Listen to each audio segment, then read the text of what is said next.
বিড়ালে ভয় পায়। লং লেখা আছে। কি জ্বালা। গুড মর্নিং, এখন বাজে সকাল 10টা। আরে এ মা, ক্যামেরা ফ্লিপই করা যায় না। এখন বাজে সকাল 10টা আর আমি স্নান টান সব কমপ্লিট করা আমার এখন। আর আজকে ক্যামেরার সামনে আমি কথা বলতে পারছি না। তোমরা যেই ভিডিওগুলো আমার দেখো, আমি সবটাই কিন্তু পরে ভয়েস ওভার দিই, সেগুলো কোনোটাই সাথে সাথে কথা বলি না। তো আজকে যখন ভেবেছি যে পুরোটাই সামনাসামনি কথা বলে ব্লগটা করব, তো করবই। তো আবার প্রথম থেকে শুরু করি। এখন বাজে সকাল 10টা। Good morning guys. আর আজকে হচ্ছে 26শে ডিসেম্বর, কালকে ছিল 25শে ডিসেম্বর। কালকে মেরি ক্রিসমাসে অনেক মজা করেছি। আমরা সবাই মিলে মুভি দেখতে গিয়েছিলাম, লহ গৌরাঙ্গের নাম রে, শুভশ্রী গাঙ্গুলির একটা মুভি। বেশ ঠিকঠাক ছিল মুভিটা। মুভি টুভি দেখার পরে আমরা জিৎ গাঙ্গুলির কনসার্ট শুনলাম, সেখানে অনেক নাচানাচি করলাম, মজা করলাম। তোমাদের কারোর সঙ্গে আমার দেখা হয়েছে, 3জন মেয়ে ছিল, আই থিঙ্ক 3জন ছিল। মেশো চলে এসছে বাজার থেকে। কি নিয়ে আসলে? পনির আর কি? রান্নার মাসি পালক পনিরের রেসিপিটা জানতো না, তাই আমি ইউটিউবে সার্চ করে পালক পনিরের রেসিপিটা খুব সুন্দরভাবে দেখে নিলাম। প্রথমে পালং শাকগুলোকে জলে ভালো মতো করে সেদ্ধ করে বরফ জলে নামিয়ে নিতে হবে। পালং শাক জলে ফুটে গেছে, এবার আমরা ঠান্ডা জলে সেটাকে দেব। বরফ জল থাকলে বেশি ভালো হতো, কিন্তু বরফ তো নেই। ঘরে রান্নার প্রচুর আওয়াজ হচ্ছে, কিন্তু তোমাদের একটা জিনিস দেখাতে চাই যেটা আমার ফ্রিজে লাগানো আছে, সেটা হলো ফ্রিজ ম্যাগনেট। আমি যেখানে যেখানে ঘুরতে গেছি সেখান থেকে একটা একটা করে ফ্রিজ ম্যাগনেট কিনেছি। তো চলো সেটা দেখাই তোমাদের। এইটা হচ্ছে আমি যখন সিকিম গিয়েছিলাম সেখান থেকে নেওয়া। এইটা খুলছে না। এইটা হচ্ছে যখন মেঘালয়তে গিয়েছিলাম, শিলং লেখা আছে। একটা খুলে গেছে, সেটা এখানে রাখা আছে। এইটা হচ্ছে মন্দারমণিতে গিয়েছিলাম, সেখান থেকে। মন্দারমণির 2টো আছে, এটা একটা এন্ড এটা একটা। এই কয়েকটা আমার কালেকশন। কবে যে আমার এই ফ্রিজটাকে নতুন নতুন ফ্রিজ ম্যাগনেট দিয়ে ভরিয়ে তুলতে পারবো, সেই দিনের জন্য আমি অপেক্ষা করে বসে আছি। যেই মিনি ব্লগে তোমাদেরকে বলেছিলাম নামগুলো পাঠাতে, সেখান থেকে আমি কিছু নাম সিলেক্ট করেছি। দেখো, 500 জনের নাম তো আর একটা ভিডিওতে নেওয়া সম্ভব না, তাই আমি পার্টে পার্টে নেব। যাদের নাম সিলেক্ট করেছি তারা হলো প্রমি, তুতুল, সোমা, কোয়েল, অঙ্কিতা, রিঙ্কু, প্রিয়া, বর্ষা, স্নেহা, সুষমা, নাসরিন, নিশা, কৌশিকা, পাপড়ি, অনুষ্কা, পিয়া, রানী, তিতলি, রীতা, লুজান, সোহা, জুমি, নূপুর, মালা, কৃতিকা, দেবাঞ্জনা, আয়ুষী, রিমি, রিঙ্কি, সুপ্রিয়া, জান্নাতুন, নওরিন, অনু, লিলুফা, প্রিয়াঙ্কা, সুলগ্না, পুষ্পিতা, হাবিবা, রিজু, সমশ্রী, তেজস্বী, আরোহী, আলিনা, জুই, সুমনা। আসলাম, এখানে প্রচুর আওয়াজ, কথা শোনা যাচ্ছে কিনা জানি না। গাছে আমি একটু আসলাম আমার পালং শাকের গাছে জল দিতে, এই কন্টেনারটা নিয়ে। আমাদের ঘরে যে জল সাপ্লাই হয়, মানে বাথরুমে আর সিঙ্কে, সেটা কিন্তু মোটর দিয়ে তোলা হয় না। জলটা পুরোটাই পৌরসভার, তাই মাঝে মাঝে এরকম অদ্ভুত রকমের নোংরা জল বেরোয়। সেই দিন গাছে জল দিতে গিয়ে সেম অবস্থা, আবার নোংরা জল বেরোচ্ছে। মনে হয় এখন গাছে আমি জল দিতেই পারবো না, খুব বাজে অবস্থা। সকালে রোদটা না ভীষণ ভালো লাগে যখন গায়ে পড়ে। তো একটা সুন্দর জিনিস দেখাচ্ছি, জবা গাছে খুব সুন্দর জবা ফুল ফুটেছে।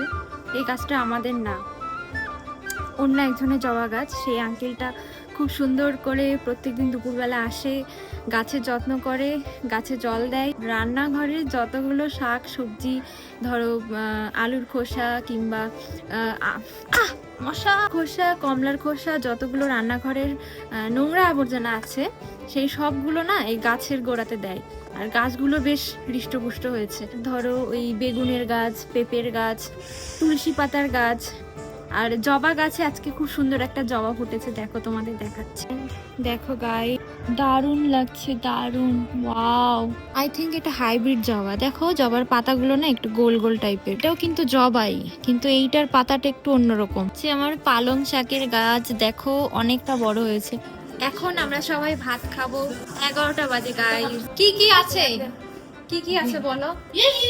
আলু সিদ্ধ, আলু সিদ্ধ আছে, টমেটো সিদ্ধ আছে, ডিম সিদ্ধ আছে, ডিম সিদ্ধ, আলু সিদ্ধ, টমেটো সিদ্ধ। আমার মতো কে কে এরকম সিম্পল খাবার পছন্দ করো? আলু সিদ্ধ, ডাল ভাত আর টমেটো সিদ্ধ সব থেকে প্রিয় খাবার। আমি আজকে 45 জনের নাম নিয়েছি, যাদের নাম পেলে না তারা কিন্তু পরের ভিডিওতে অবশ্যই পেয়ে যাবে। আয়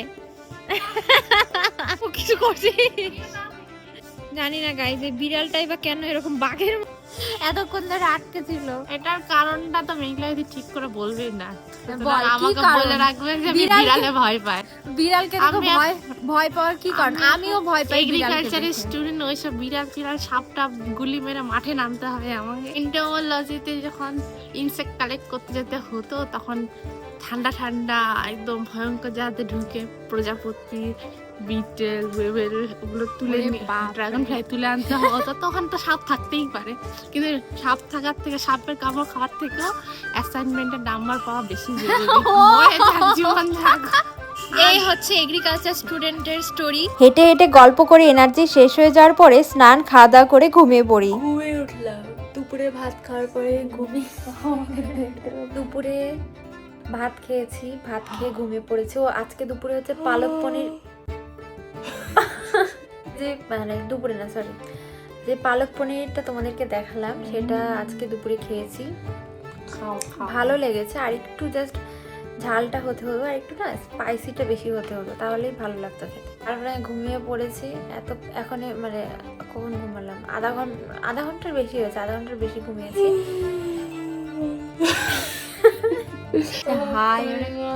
এখনো ঘুম কাটেনি। আমি ঘুমাইনি বাই দ্য ওয়ে। এই সময়টা খুব ঘুম পাচ্ছে, কিন্তু ইমন চক্রবর্তীর কনসার্টটা মিস করা যাবে না, কারণ আমি 2 বছর আগে দেখেছিলাম। প্রচণ্ড ভালো হয়, খুব ভালো হয়, খুব। তো তারপরে ফাকিরা ব্যান্ড আসছে, ওটা তো আরও ভালো। তো চলো, এইটা রেডি হওয়ার ভিডিওটা আমি হয়তো শর্টসে আপলোড করব। কি জ্বালা! কনসার্টে যাওয়ার জন্য আমি তো ভীষণ এক্সাইটেড।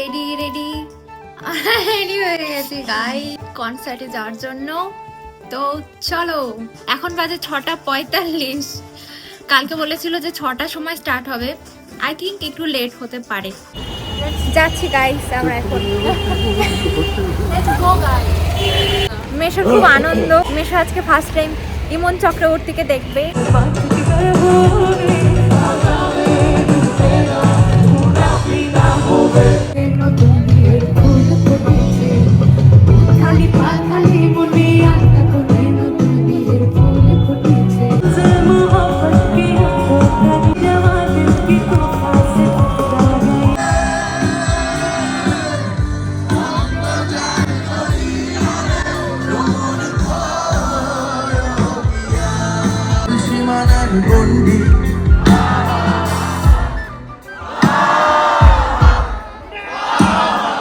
আমরা বাড়ি চলে এসেছি। আমরা একটা রিলস ভিডিও বানিয়েছি, আমি আর আমার বোন, মানে আমার মাসির মেয়ে এসছে।